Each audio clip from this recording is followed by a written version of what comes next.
Hello, everyone. It's a pleasure to be here, and it's my first time in this city, and I love this city. It's great. You can feel the innovation, the vibrancy of the economy here, and you guys are in a really great city. Uh, Especially when we talk about AI. I think there's a lot of interest as well as engagement in AI in this city, and that's going to position you guys to really succeed and do well. My name's Elijah. I wrote 2 books, Navigating AI with Faith. And this book came about because some of the top Christian leaders in the world begin to ask me, on how the church and the Christian should position themselves with regards to AI. And this book was really to help someone who doesn't know anything about AI, begins to navigate and learn what it is and what the impact's going to be. And so if you are very new to AI, navigating AI with Faith will be the one for you. AI shock really has to do with trying to understand the economic impact on what AI is going to do to your business and to you personally. Okay, and that's what AI talks about. And to help you position for the next 10 years, how you're going to navigate your profession or your business in the next 10 years. Okay, does anyone know what this picture is? Raise your hand.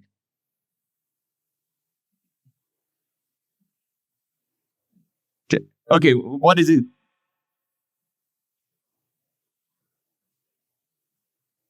Okay, you're right. It's a VR controller. Okay, this is a picture of what my son brought to me 2 years ago. Okay, this is a picture of is a Meta Oculus virtual reality controller that he broke, and then he tried to fix it with duct tape. Okay, so you see the gray thing in there? That's the duct tape, and my son was 8 years old when he broke that. So this is an 8-year-old attempt to fix a VR controller with duct tape, and it doesn't work. Okay, and he brought it to me, and he's like, "Dad, it's not working anymore. How do you fix it?" And I did what every dad does. I took out my cell phone, okay, and the display. See, no, the video doesn't play. Okay, so I did what every dad did. I took out my cell phone and I took a picture of the controller, and I opened my app called ChatGPT, and I uploaded the photo into ChatGPT, and I say, "How do you fix this?" And I don't even tell it what it is.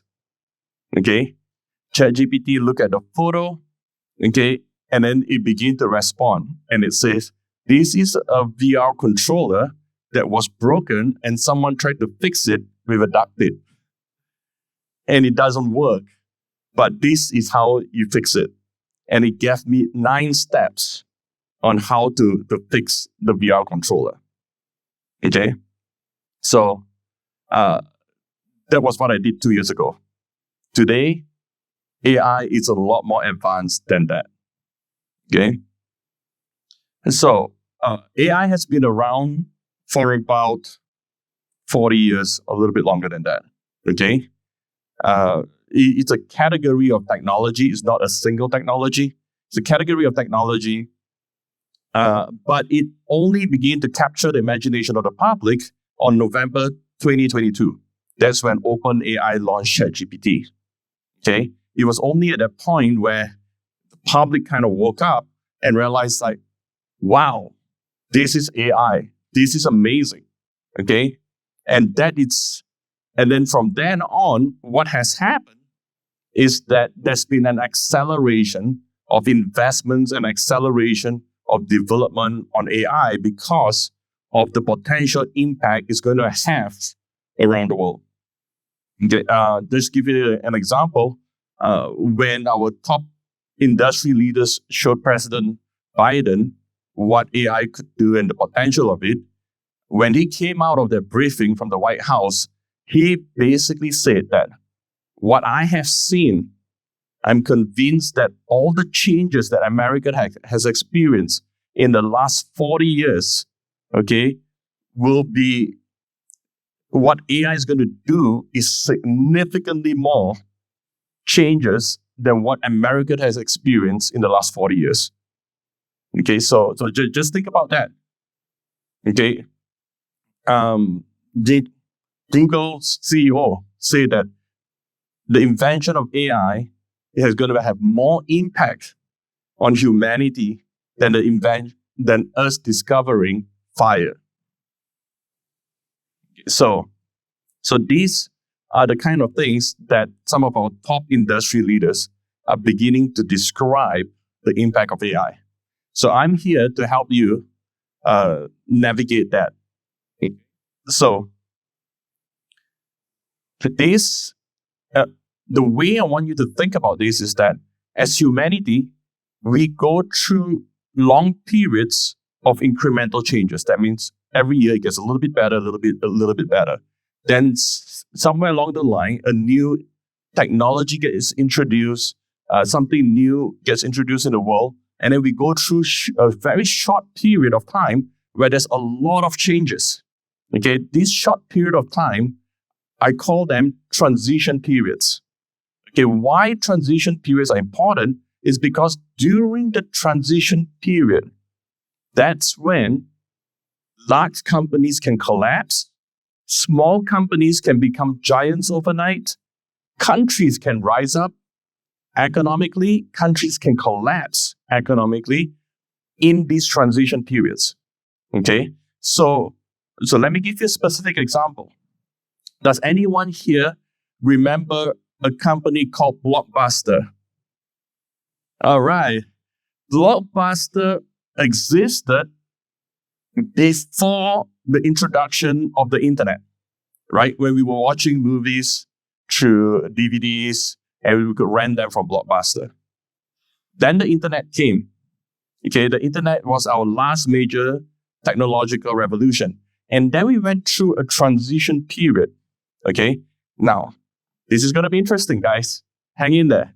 During the transition period, Blockbuster was actually one of the first companies to do video streaming. Think about that. They saw the technology, they understood the technology, they had an entire department building the technology. Okay? What went wrong? When they came out of the transition period, they did not exist anymore. Okay? In fact, they were so successful, Netflix actually tried to sell the entire company to Blockbuster. Did you know that? Okay? What went wrong? Okay? And this is the thing.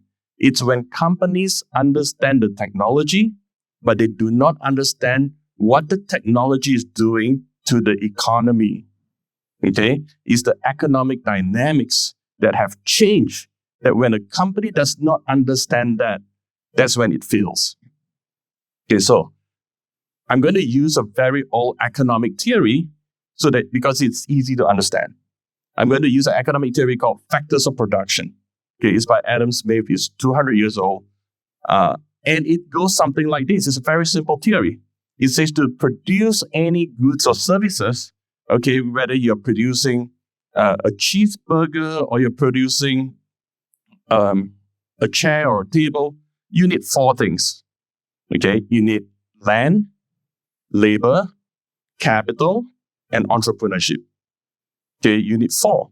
But the theory suggests that not only do you need four, you need to increase all these four to increase the production of the thing that you're trying to make. Okay? So from a business perspective, to increase your revenue, you need to increase all these four. And it kind of makes sense. Okay, if you have a factory making chair, to produce more chair, you need more land to build more factories. you need to hire more employees for the factories, you need more capital, and you need more managers or entrepreneurs. It makes sense, okay? And that was the way Blockbuster was thinking. As the technology was introduced, but the economic dynamics changed, okay? Now, what changed during the internet revolution was that what the internet did was that it decoupled the correlation between land and the production of goods and services. Okay, it does not mean that you do not need land. What it meant was that because of the internet, the correlation was broken. That means you can increase your business, you can increase your revenue without increasing the use of land. Okay? And that was what happened. So, while Blockbusters understood the technology, they still continued to buy more land, to build more shops, to rent out more DVDs, while at the same time introducing streaming, but their business model and their cost structure did not change. And when Netflix came on the scene, and something they realized very quickly was that, wait a minute, we can increase our revenue without buying more land. In fact, we do not need more land than what we need for our offices. Okay? And so they were increasing revenue without buying more land, without increasing the use of land. And that allowed them to scale and have a totally different cost structure than Blockbuster. And that's why they exist today and Blockbuster doesn't. Now, AI is going to do the same thing. But instead of disassociating or disconnecting the correlation between land and revenue or land and the productions of goods and services, AI, is going to disconnect the correlation between labor and the productions and goods and services. Okay? Because up to this point, even all the tech companies, to scale up revenue, to scale up your business, you needed to scale up labor. That's why Google has 190,000 employees. Okay? AI is going to change all that. Now, all of a sudden, you can scale up business without scaling labor. Okay? So imagine the future of companies the size of Google may have maybe 20 employees instead of 190,000 employees. Okay, so think along that lines. Okay, and companies who do not understand this is going to end up being the Blockbuster after the transition period. Because from a competitive level, you just cannot price your goods and services lower than your cost structure. Okay, and when your competitors are pricing it at maybe half the current price and still make double the profit, your business will be in trouble.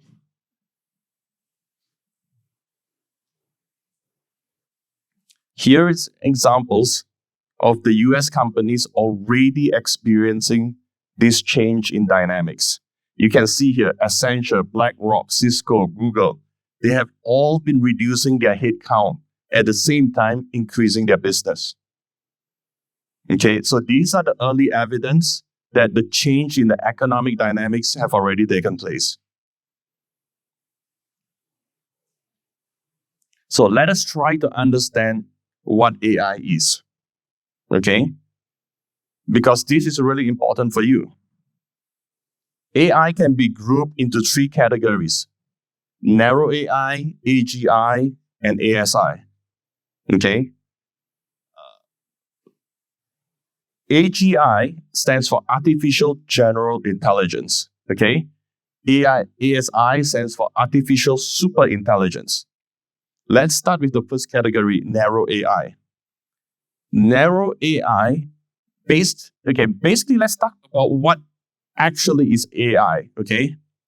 AI is similar to what the mind is for humans. That's what AI is for technology. Okay? It's not the brain. It's not the biological, physical, biological thing that's inside your skull. Okay? It's the mind.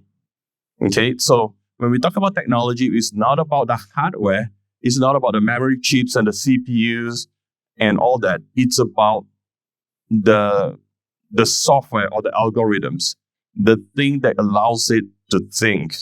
Okay? That's what AI is the mind. Up to this point, AI has been developed in the area what we call narrow AI. The category is called narrow AI, which basically means that think about it as a mind that is trained to do one thing and only one thing. Okay, so if I train it to recognize the difference between an apple and an orange, then that's all it's going to be able to do. Just recognize between an apple and an orange. Okay? AGI is the idea that what if we could create the mind for technology that behaves exactly like the human mind, where it can learn anything and it can do everything. Okay?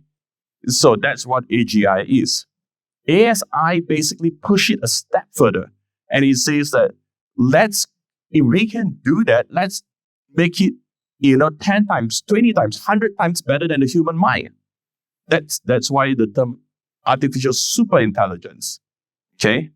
So the reality of it is that up to this point, up to today, no one has actually achieved AGI.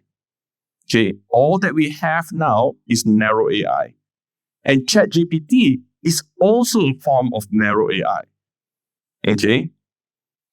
However, what made ChatGPT extremely special was that even though it was a narrow AI, it inspired the imagination that we are really close to achieving AGI. And that if we push a little bit more, we're going to achieve it. And because it did that, now companies are racing to be the first one to achieve AGI.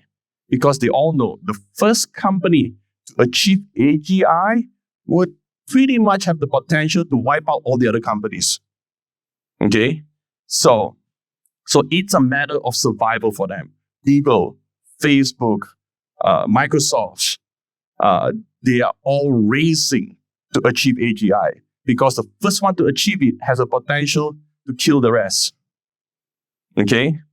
Not only companies are racing, countries are racing as well, especially America versus China, because they know the first country to achieve it, they would be able to dominate the world. Okay, so that's where we are now in terms of technology. Okay, let's talk about some of the issues that come with it, because you're going to hear a lot of things about AI. So let's address it up front. Okay, let's talk about ASI first, because ASI is the simplest to understand in terms of the risk associated with it. Okay, ASI stands for artificial superintelligence, and it's the idea that if we can make a mind for technology that behaves like the human mind, it shouldn't be that hard to make it 20, 30, 50, 100 times better. Okay? What's the risk with it? Right now, the risk is existential. It's a philosophical existential risk. And it's very simple. And it goes something like this.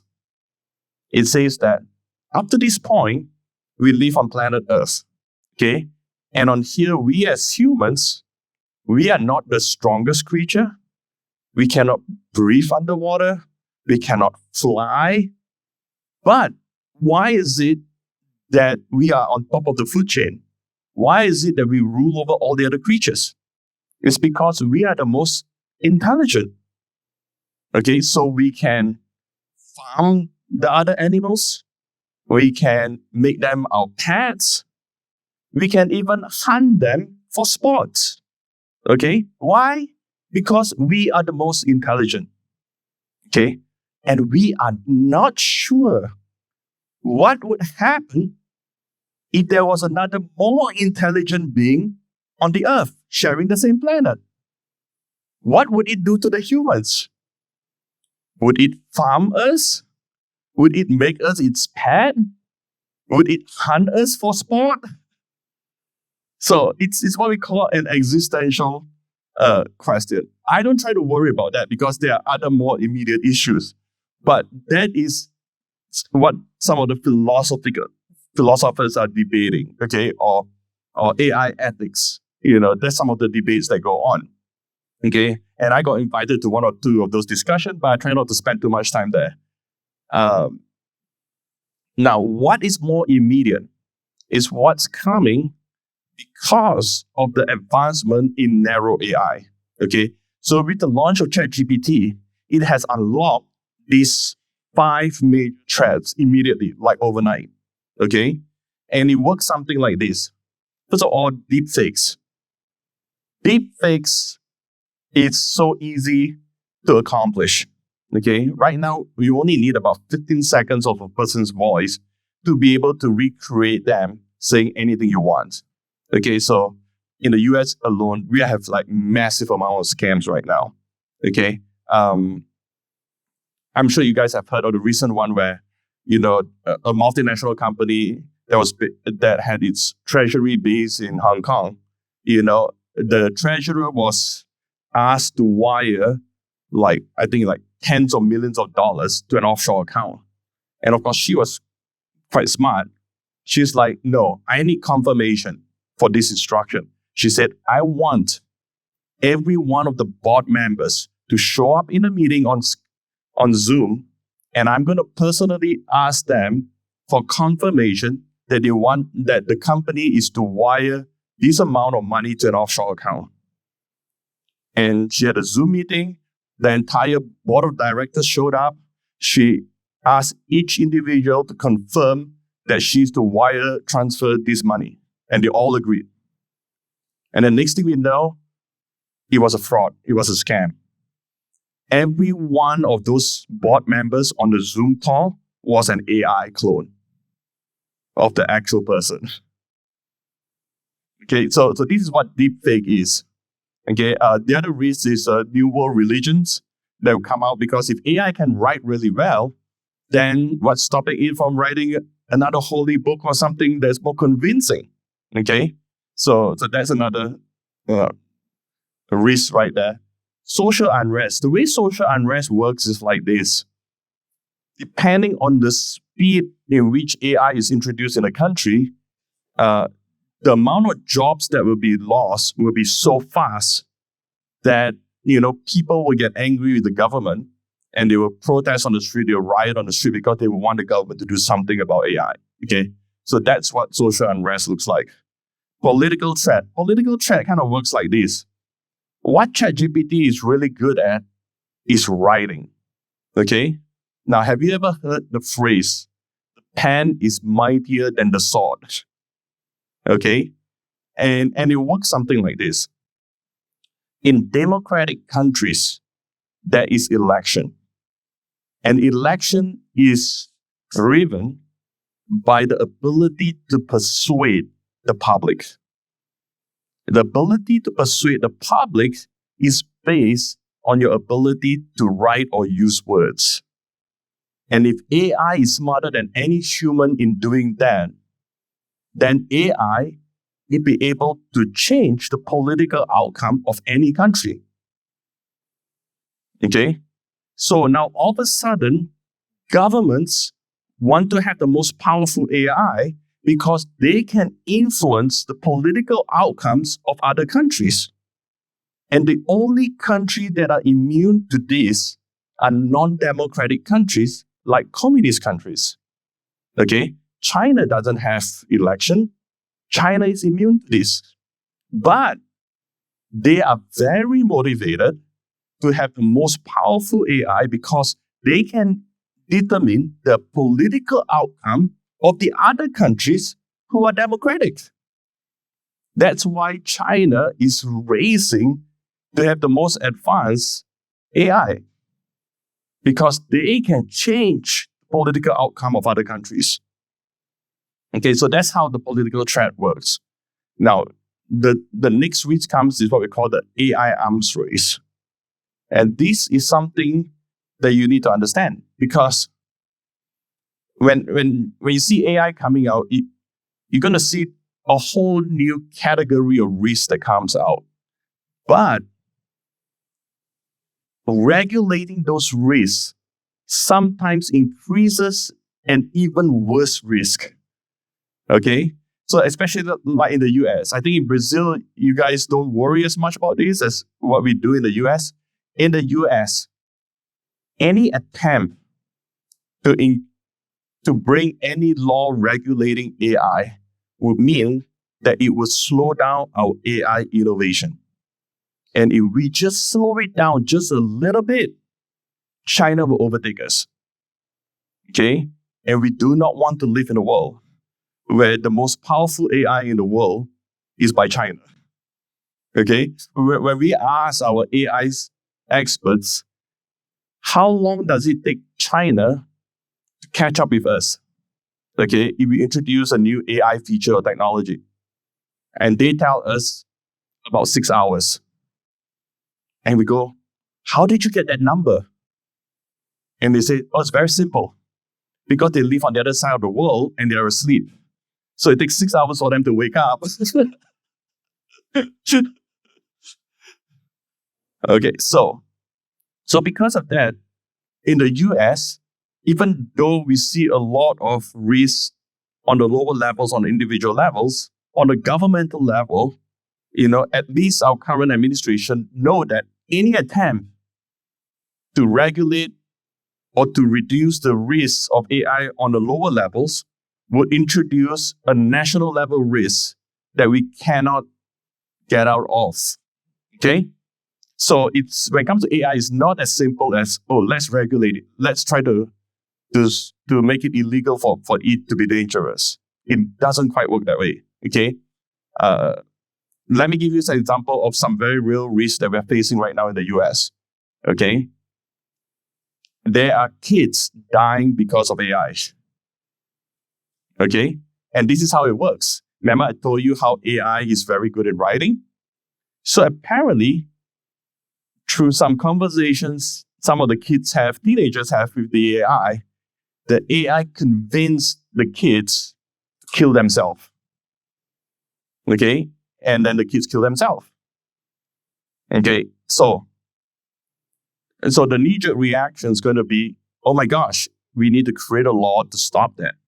But the moment on the US level, if we do that, then we're going to live in a world where China is going to be the dominant AI, and it's going to, force a lot of the US businesses to comply with China influence. Okay, so that's kind of the trade-off that we are facing.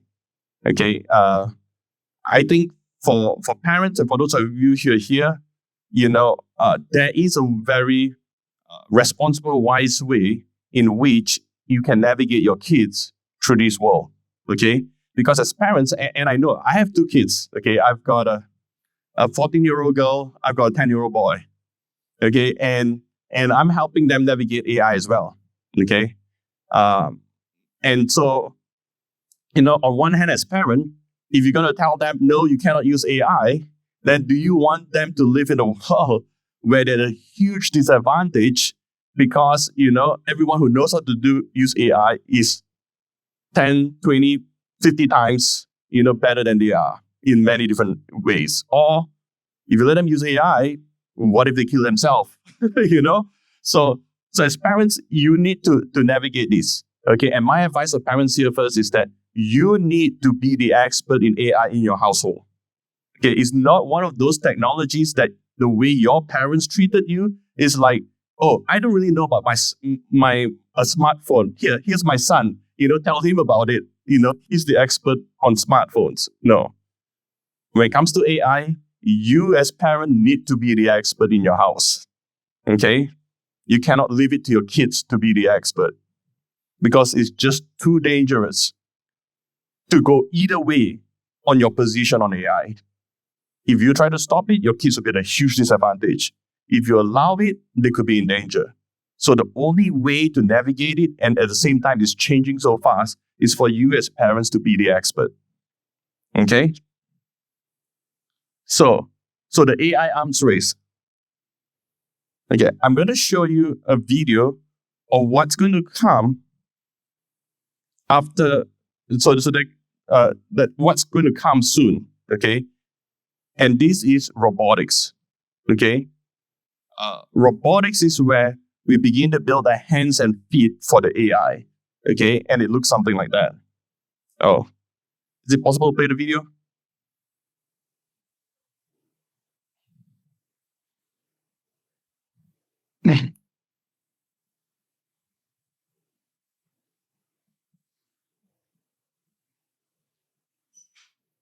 Yeah, I'll describe this video to you.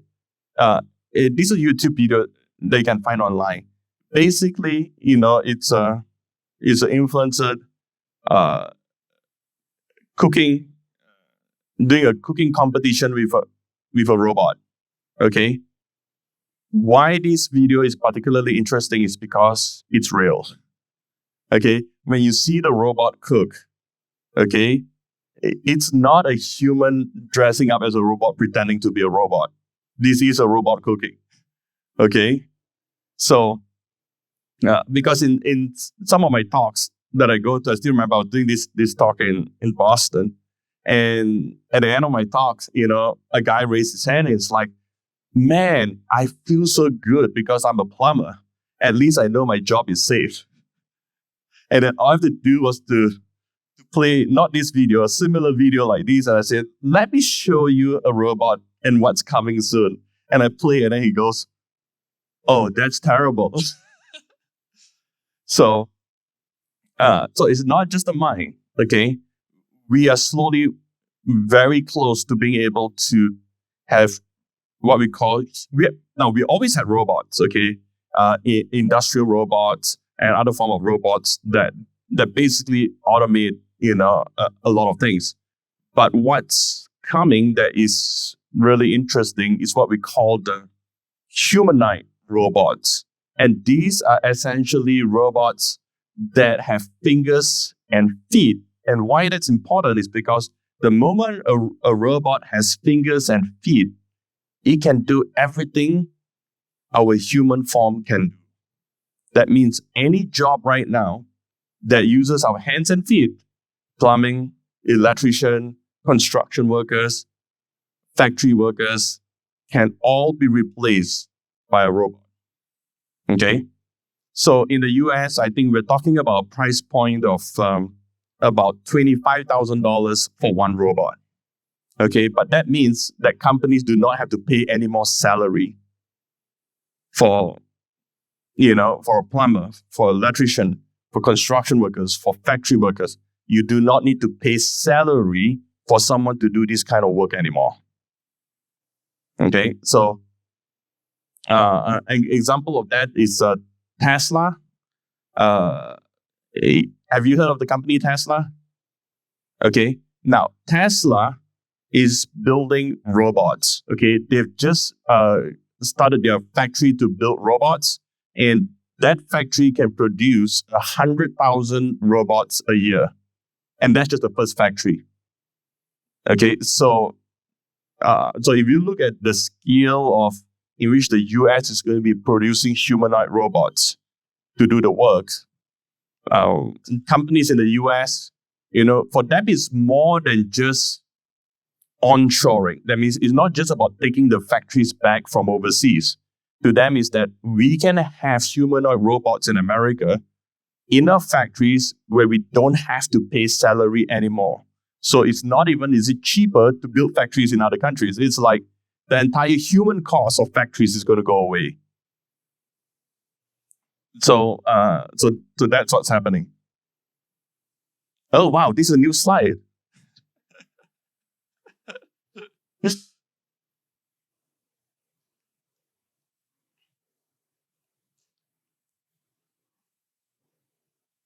Okay, yeah, we have the video. Okay, can we play the video? Can we rewind back to the beginning? I think you guys are going to enjoy this.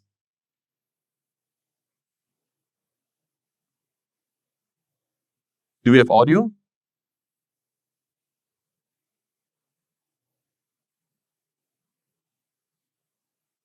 If we don't, that's fine. I'll just talk you through what's going on here. So in this video, okay, you can see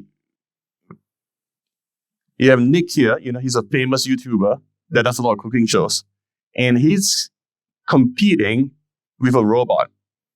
Okay, this is not the Tesla robot. The Tesla robot, I believe, is even more advanced than this. This is another one of our robotic companies in the US. The states have enjoyed it. Okay, yeah. The first thing to say, of course, is solve and effort. So I'm going to go solve all your demanding sort of I can see you're also starring with the talk. By the way, how can that be good? I'm curious. Wait on. Well, I someone for 3 months. The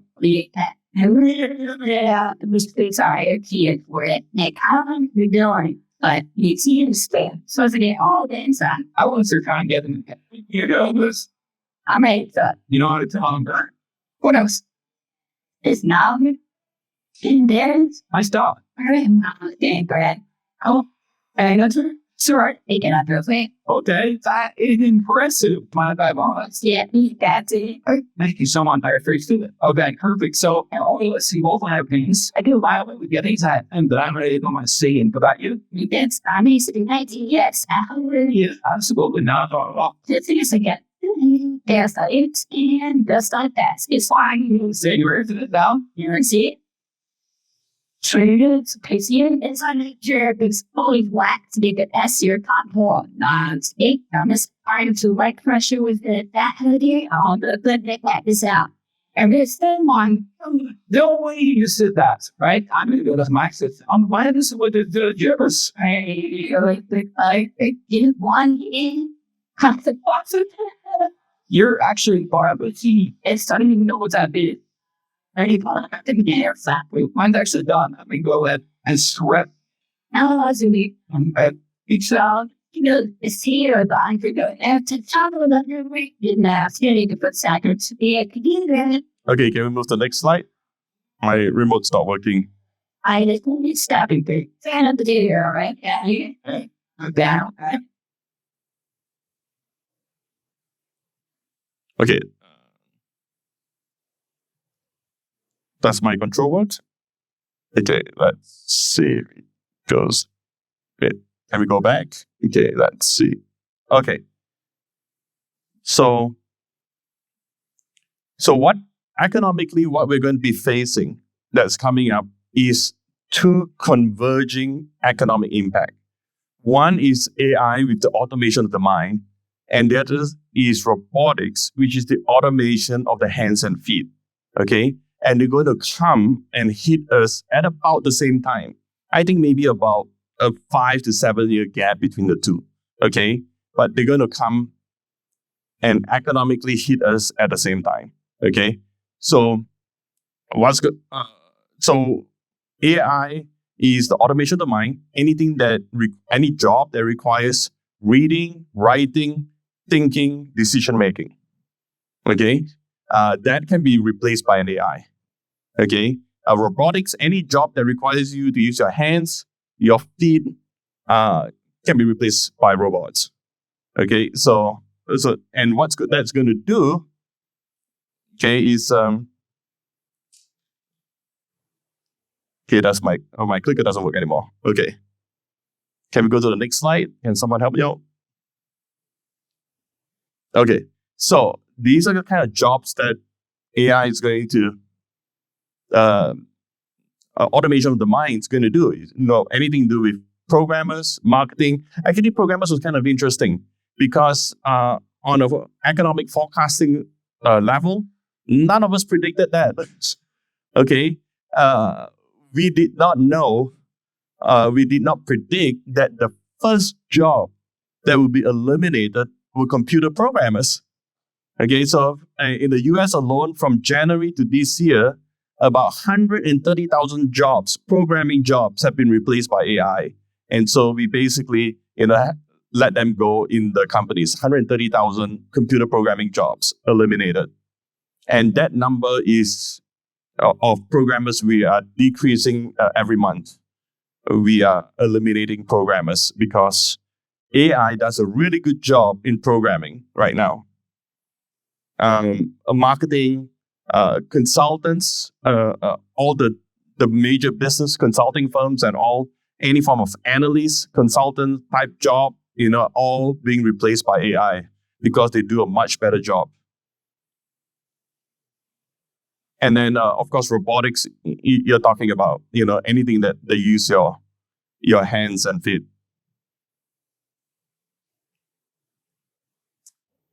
And so what I've been showing you so far is a form of narrow AI, and a lot of it is driven by ChatGPT type models like large language models.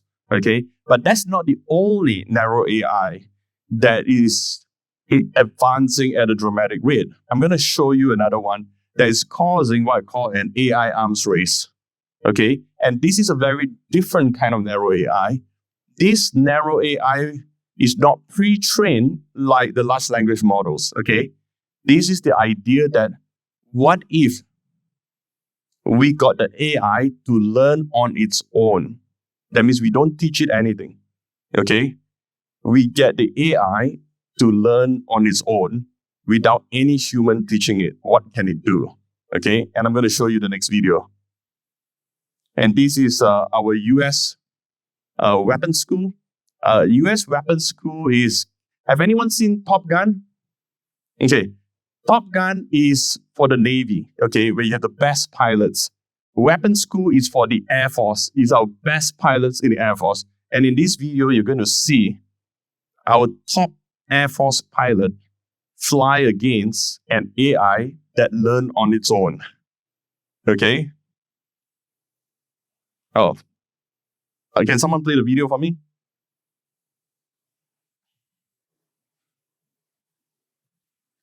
See if we can get some help here.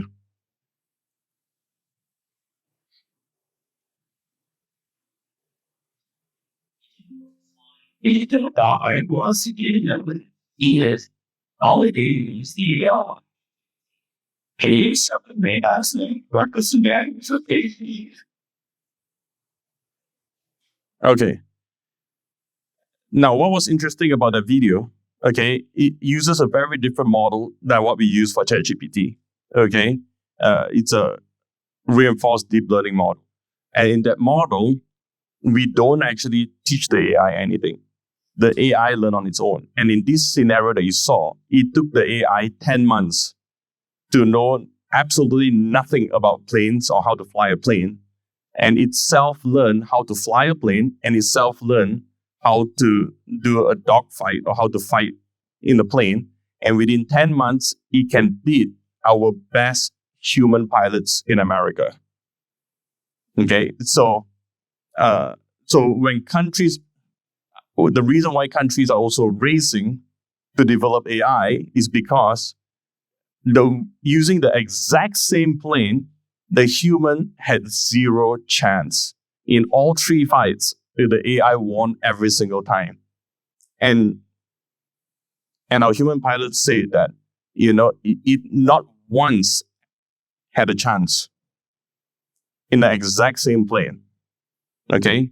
Why? Because the AI was also developed its own strategies for attacking planes that humans would never ever do.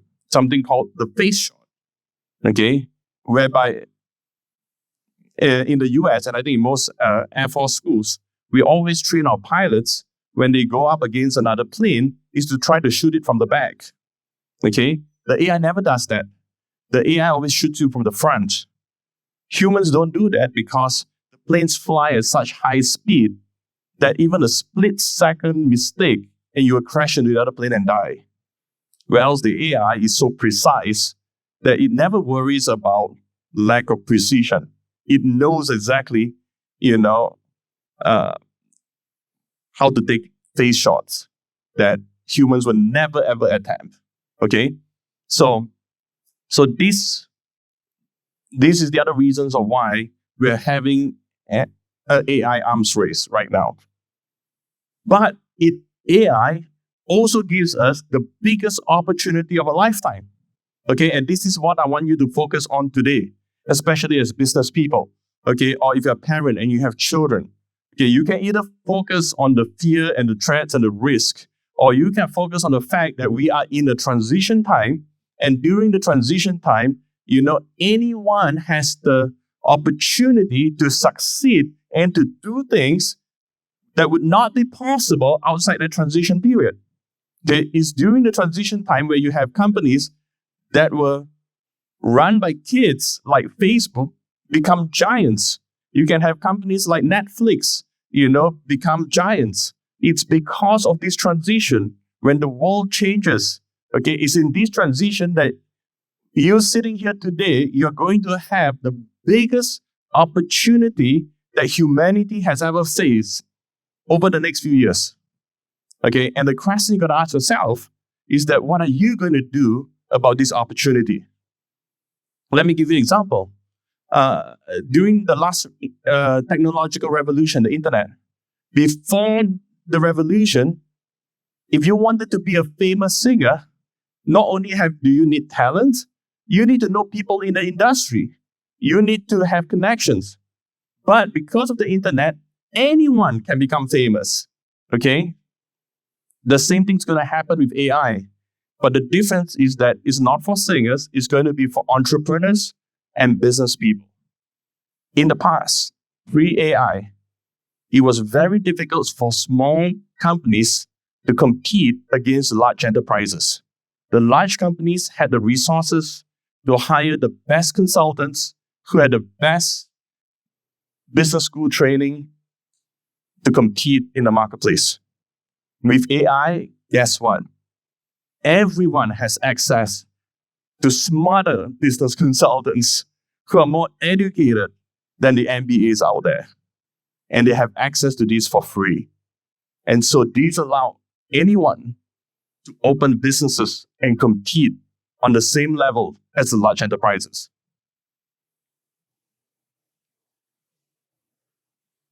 Let me give you, AI is also going to allow you to do things that was not possible in the past.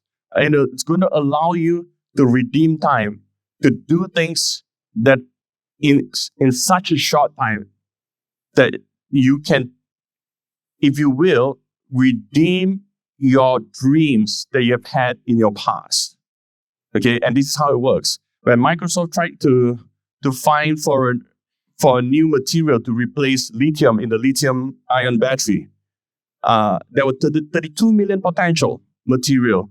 It was going to take their researchers maybe like 20 years. Okay, and what they did was that they used AI. AI found a new material to replace lithium in 80 hours. Okay, but think about it this way.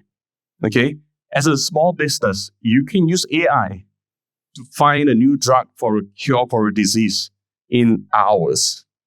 Okay, you may not have the scientists. Now you can have AI be your scientist. This is the Brazilian opportunity. Okay, I want to talk specifically about Brazil. You guys have so much potential, and maybe hundreds of people have told you this. But the question is that, can you unlock the potential? Okay, let's see if you guys are the number one leading exporter for these 5 commodities. Okay? Soybean, coffee, and you know this. That's not the issue. Okay? The issue is this. Brazil, when you export coffee at $6.50 a kg. Okay? Starbucks take your coffee and they resell it at $80 a kg. Now, what's really happening? Out of $10 that the consumer pay for coffee, $9 go to America, $1 goes to Brazil. Okay?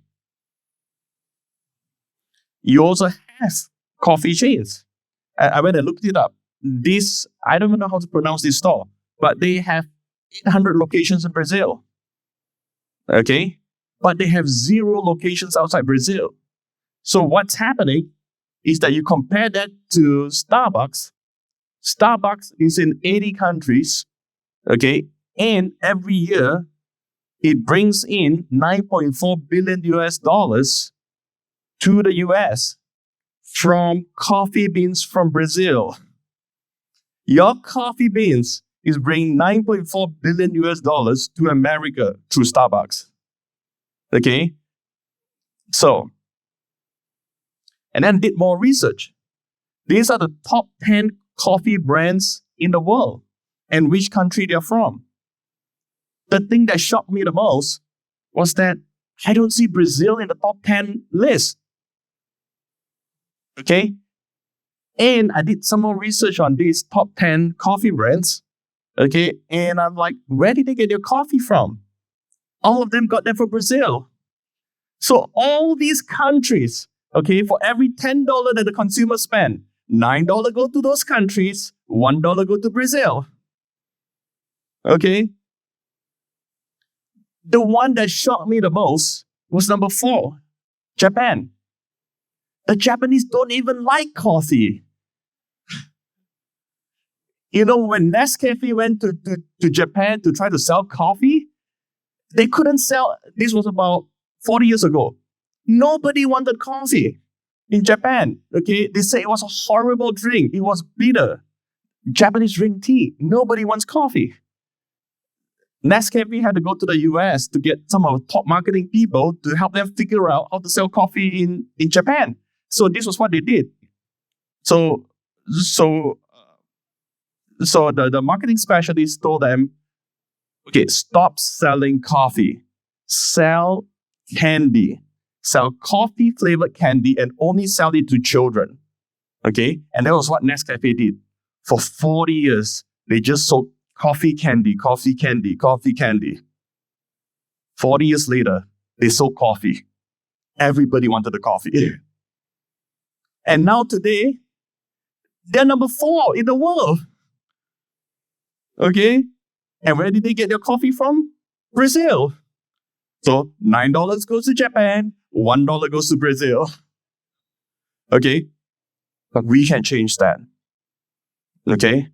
Brazil, you guys have some advantages, some global advantages. As business people, you need to see how to take advantage of that. Okay? You can do some things better than any other country in the world. Let me give you an example. You are the only Christian nation in the world that is friends with the rest of the Christian nations. Okay? Yeah. Ignore the short-term tariff issue. Okay? Historically, you guys are good allies of America. Okay? So you're friends with America, you're friends with the UK, you're friends with Germany, you're friends with Canada, you're friends historically with all the Christian nations in the world. But you are the only Christian nation in the world that at the same time is friends with all of the enemies of the Christian nations. Russia, China, Cuba, Arab. Okay? You're the only non-Arab country that sits on the Arab League. I mean, this is incredible. Okay? This is a gift from God. This is your gift from God to be prosperous. But you have not been able to make the connection between what the Lord has given to you as gifts and how to use it to multiply wealth. Okay? AI is going to allow you to do that. Okay? This is how it works. Think about coffee. Let's just use the coffee example. Okay? If you understand your gift for foreign diplomacy, okay, you can build a global brand that beats Starbucks. You can go into countries that Starbucks cannot enter into. You can build coffee chains in Cuba. Starbucks would never be able to do that. You can start expanding in Russia today. Starbucks cannot do that. Okay? You can be in China. You can be all over the Arab world. You can be in Iran. And Starbucks cannot do that. Okay? You can redeem time through the use of AI. You can use AI in your branding, and you can have better AI consultants than Starbucks ever will. You can leapfrog the technology and go straight into robotics, while Starbucks is stuck trying to pay off their capital expenditure for all those equipment and factories that they have. You can start off straight in a robotic factory and leapfrog the entire thing. is your time. You got to ask yourself, you are here today, a lot of you business owners, okay? 40 years from now, 20 years from now, when your grandkids ask you, grandfather, grandmother, what did you do in the greatest technological revolution the world has ever seen when AI was introduced? What did you do? That was such an amazing moment in the history of mankind. What did you do? Are you going to tell them that, oh, I learned to use ChatGPT and it was kind of fun? Are you going to tell them that, I heard about it, I was at this talk, we didn't do anything in our business and we kind of lost market share and we went out of business? Or are you going to tell them that, oh, I went for this talk, I heard about AI, we used it in our business, and we bought up our competitors. We were very successful. Or are you going to tell them, you know what, my grandson, my granddaughter, when I saw that opportunity, I saw it as our moment in time, our moment in history where we can change the story of Brazil. We can prosper Brazil. And I was part of transforming Brazil to be a bright, shining star for the world.